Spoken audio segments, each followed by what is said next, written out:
Hey everyone, it's Types, and I'm making another video about Stellar Crown. And today we're not necessarily talking about the best cards, though I do think these cards are very good, but I'm going to be talking about the top 10 underrated cards. Overrated cards will be coming soon, but there are some cards that I think some people haven't really talked about much at all, and that are really good. Either they're, pretty good and people haven't talked about them at all, or there are some cards that people have talked about some, but I think are getting overlooked for their full value. So yeah, we got my top 10 cards.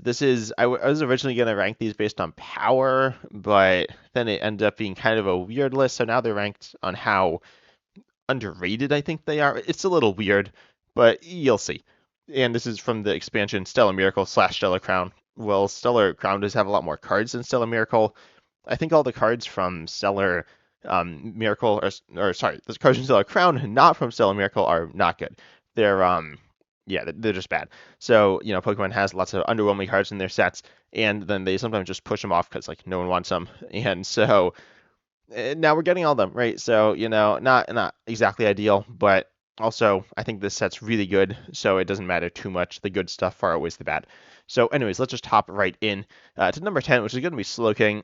I'm not really going to be talking about other cards too much. They do interact with some other cards, but Slowking has its tag here, and PokemonProxies.com is the website. So these are translations. So just keep that in mind. The attack name and ability names or whatever might be different. But we have Inspiring Challenge, which for Psychic Colorless, you discard the top card of your deck. And if that Pokemon is a Pokemon without a rule box, then choose one of that Pokemon's attacks and use it as this attack. This is specifically useful for two Pokemon, I think. There's Kyurem. If you're not familiar with Kyurem, you're probably honestly not playing the game right now, but that's completely fine. But it's one of the best cards in the game, paired with Regidraco V-Star, where it does a similar thing. However, Regidraco V-Star, you discard all the energy attached. Well, Kyurem, you discard the energy. Regidraco V-Star costs 3 energy. This is only 2. It's a single pricer, so you're going to pair this with Gardevoir EX on another top deck right now. And yeah, I mean, Kyurem is really, really good. It does 110 to 3 Pokemon, so that's insane. If you can get that powered up pretty consistently, which you can. This is much easier, or a little bit easier to get powered up than Regidraco V-Star. You could use either a Reversal Energy or use Gardevoir EX. And specifically with Gardevoir EX, if you don't know about that deck, it generally plays, at least in Standard right now, Pokemon that want damage on them, because Gardevoir EX damages your Pokemon. And then once you do that, then you can do more damage. And there's a Pokemon called Onyx from Pokemon Go that like does damage for each damage counter on it. Essentially, it's like the Drifloon or I guess the Screamtail as well that's played in Gardevoir, except better. It's kind of weird. It's a complicated combo. You can get cards on top of your deck with Night Academy as well, and then you have like Night Stretcher or Academy at Night. It's a weird combo thing, but it works pretty well, I think, and it's actually doing pretty well in Japan because Stellar Miracle is out in Japan. So, yeah, long story short, Slowking is really solid. It's nothing insanely good, and well, it's pretty good. I think it'll be like a solid deck. Might end up being a top 10 deck, but also I think other people know this card's solid at the very least. So I'd have it somewhat low here because it's known, but it is a cool card when I'm really excited to play and one that will end up being good. Next up, we got Kofu. This is a supporter card. It does have a specific deck that goes around it, but also that deck's not very good. That might go in the overrated section, but the supporter here, Kofu itself, is okay. Put 2 cards from your hand onto the bottom of your deck, then draw 4. This is good because it allows you to draw cards, draw 4, which is more than 3 on Nimona or whatever. There are lots of cards to draw 3, so it's better than that. And also, you don't lose cards to do it. You're not discarding cards from your hand. They are staying in your deck, which is nice. So Kofu is a card that I think is a solid supporter. Nothing too crazy, but definitely a supporter that'll go in that like tier 2, tier 3 supporter role, which is okay. I think those supporters get overlooked a lot of the time because, it's not Professor's Research, Iono, Boss Orders, Professor Sal's Vitality, Arvin, whatever. It's not a top supporter, and it might not even be the second tier, but it is a solid supporter still. It'll be a very playable supporter, not necessarily great. I think it's probably I'd say either the same tier as Hassel or a little lower. Hassel's also pretty underrated, so that was probably a weird thing to say. But it's definitely, a tier below like Boss's Orders, but it's not bad either. It's a solid supporter, and one that I don't think is getting much talk about. It's one that I think is going to catch on some, and I've seen some play already in like Japan and stuff, but it's a pretty cool card. Next, we got Fan Rotom. This is one of my favorite cards from the set. It has its ability, Fan Call. Once during your first turn, you can search for 3 colorless Pokemon with 100 HP or less and put them into your hand. Now, you can't use more than one this ability either during your turn, but the ability is pretty solid. It's useful to get out the new Pokemon, the colorless Pokemon. Well, I guess I'm just gonna say it gets like Bidoof, it gets the knockdown line, it gets Bouffalant as well, and it gets, I'm sure, some other things, Squirtle as well. So it gets a bunch of really solid Pokemon. But then the thing I really like about this is the attack, 70 for one colorless if there's a stadium in play. Getting a stadium in play is not that hard, right? So you can just get Beach Court or no, not Arvin, Arzone, and then just, Fan Rotom. It can be any stadium though, so most of the time there'll be a stadium in play, especially if you want there to be. It's pretty easy to get one in play. So it's just 70 for one, really solid. It's not that hard to do. And yeah, it's a lot an attack that pretty easily takes turn one knockouts going second, especially if your opponent's playing a deck like Dragapult, Charizard, Gardevoir, whatever. And then taking that knockout might be super crucial to allow you to get rid of Manaphy or get rid of their only attacker or engine piece. And that can just end up winning you the game. I think the attack is super underrated. Next up, we got Diplan with Coding Attack for 1 grass. This is pretty straightforward. 20 immune to damage from basic Pokemon next turn. Diplan is not anything insane, but we've seen other cards like this, and they're good. And Diplan is also good. Only 1 grass, I think, is easier than 2 colorless. It just definitely depends on the deck, but some decks it's going to be really good. And also there's the Drapple EX deck, which is kind of cool. I don't think it's that good, but it is okay, and I think Diplan will be a really important card within that deck, even just to buy you time, if not anything else. And then also there's the Diplan Thwacky deck. There is I don't know. There's some other like it's just a good card, I feel like. So I'm definitely excited to see what Diplan's going to be doing in the metagame, and it's a good control card. A lot of these cards on this list are control cards too. Next up, we got Movotom, which is another control card. Sorry, Diplan is a stall card, but Movotom here is a control card. Diplan won't be played in control decks, but Harvesting Dash from one colorless 30.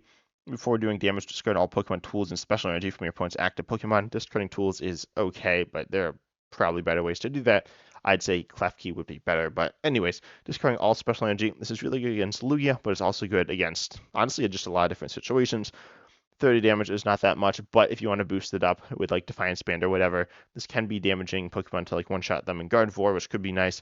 But then the really good thing, of course, is discarding all the special energy against Lugia. This is really good. This is definitely one of the matchups I find hardest with control. But then also it's good against, lots of different decks play some special energy. The deck that just won the World Championships, Iron Thorns EX, plays a bunch of special energy, and they're important to it, especially if they play Legacy energy.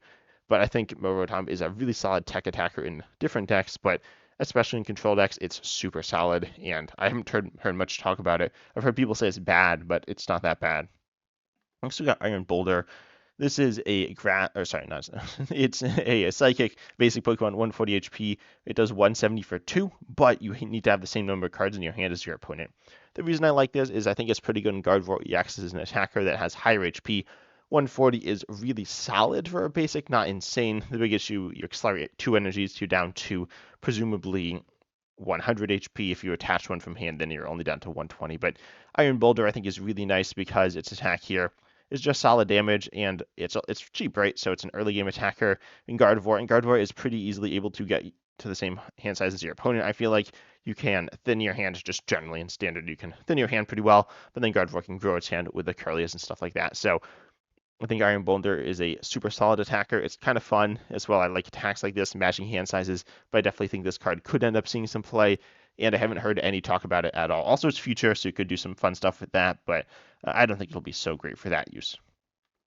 Next, we got Dreadnought here, and Dreadnought is a really, really cool Pokemon. It's a stage 1, and this one is really cool. It has its attack hard crunch, which is just a solid attack. We don't need to talk about it too much, but it is okay. But impregnable shell here, by the way, has 140 HP, and if it would take 200 damage or more, you just are immune to that damage. So it's essentially it's not impossible to one-shot, but it's difficult to one-shot. You need to hit within this range, and that's not that big of a range, right? It's a 60 HP range, and so you can hit that, obviously. Some decks can, but some decks can't really hit it at all either.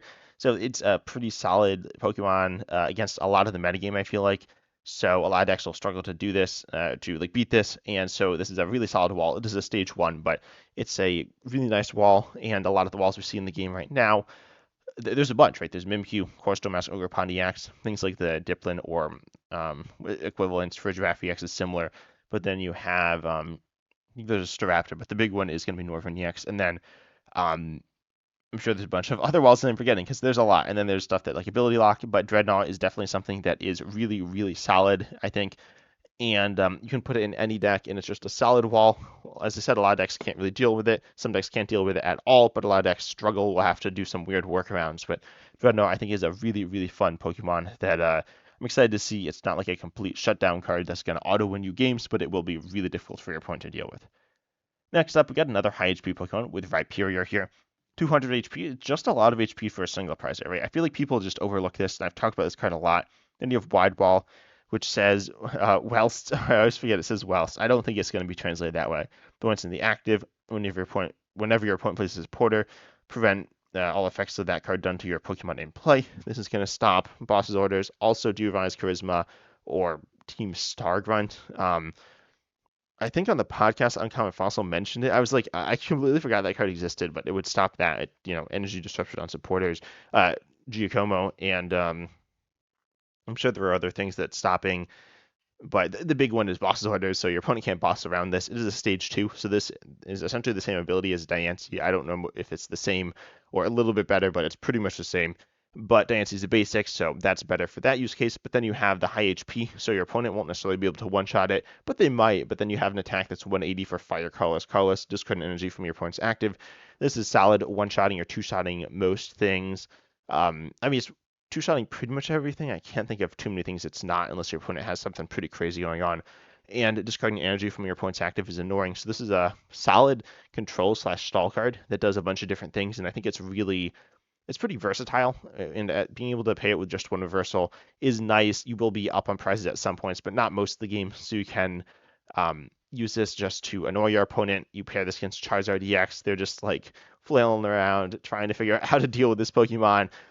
Maybe knocking themselves out with like Duskull or Dusclops, I guess, and doing some weird combos and shenanigans. But they're just like sitting, and then you got this stage 2, which is just like there, and it's annoying. I think this is a card I really like. It's kind of like Dreadnought, and I've not heard any talk about this card outside of what I've said about it, so I think it's pretty good. The number 2 card I have, and I do think this is potentially the best card, is Salazzle. Sudden Burn, your opponent for 2 colors discards 3 cards from the hand, assuming you evolve this turn, otherwise it's just 1. There's a supporter that discards your opponent down to 3 cards in hand. They choose, then you go in with this, it just discards their entire hand. And then, then they don't have any cards. So, unless they have something like Mew EX, Barrel, or like Curly or Drakelook or whatever, they are completely stuck and can't really do anything unless they already have an attacker. But those are things that they probably won't have turn 1 if they went second. So if you go first, you're in a position where you can pretty easily just essentially win the game. You don't immediately win, but they can't really do anything, so you have a bunch of time to set up. And then you go ahead and you can sunburn every turn if you want, so you just discard their only card in hand. But the big thing is that you just do it the one time, and then you can just do whatever you want. Well, they can't do anything. This card's really insane. Handlock is an absurdly broken deck. Handlock just means they can't do anything, can't play any cards from their hand. This essentially does that, and it's super broken. I think Salazzle is going to be really, really good. I think it's a little problematic for the game, in my opinion. I definitely don't like its design. I think it's too good, but I do think it is very good, and I'm not necessarily looking forward to it. I will probably play it some, though. I might play it a lot, and it is going to be very good, I predict, and not that hard to play either. You just 0-6 Machinations, Sunburn, boom, your opponent can't do anything. If they have a barrel or MUBX, then it's a different story. They can just draw out, and it's not that big of a deal, but then you could either trap those Pokemon or just figure something else out. With the barrel, though, trapping that's always going to be a good option against that deck. So, I think Salazzle is just a super insane Pokemon. The number 1 most underrated card, though, I have is Antique Root Fossil. I have not heard any talk about this card at all. I think this card is kind of insane. It also has this really weird interaction with the Gravity Stone tool or whatever it's called. But anyway, so it's a Pokemon. It's not really. I don't know. It's an item card that you play as a Pokemon. It's a fossil. Pokemon's really messed up with fossils recently. They made them really complicated and pretty bad, except for this one. I think it's pretty good. And its ability, Primal Roots. It can't retreat and can't be affected by special conditions. And you can discard it from play. It's colorless, has 6 HP. There's some interesting combos, I guess, but it's mostly just weird. But Primal Roots, as long as it's in the active, your opponent's basic Pokemon attacks cost 1 colorless more. We've seen this on Espathra EX, or no, we've seen this on Pokemon League HQ. Espathra EX is better. It's any Pokemon, but a lot of Pokemon in the game are basics. Looking at the metagame, Regidraco V-Star is not a basic. And then Charizard EX and Gardevoir EX are also not base. Well, I don't know. Gardevoir's attackers are base 6, but then you can also accelerate extra energies, so that doesn't really matter too much. But the big thing here is that you got this ability where they can't really attack, and it's super good against a lot of decks, and they can't really deal with it very well. It's super annoying. It's also really interesting. It's a really weird card. You can't search it out with Nest Ball or Ultra Ball, but you can get it with Arvin, so is it a well-designed card? It's just such a bizarre card. This is how all the fossils work, by the way. I mean, not unidentified fossil, but all the Scrut and Violet era fossils. So we got anti-cover fossil, but this just is immune to effects of attacks, which is okay. I mean, being immune to effects of attacks is nice, but most Pokemon are just going to attack you for regular damage and just knock you out. But this one is pretty good in my opinion, and a card I'm really excited to play. I think it's a really goofy card, but it's really good. But anyways, that's all for today's video. I hope you enjoyed. Consider liking and subscribing as well as joining the channel, and comment down below other cards you think are underrated. But I hope you enjoyed, and as always, I'm excited to see you in the next video.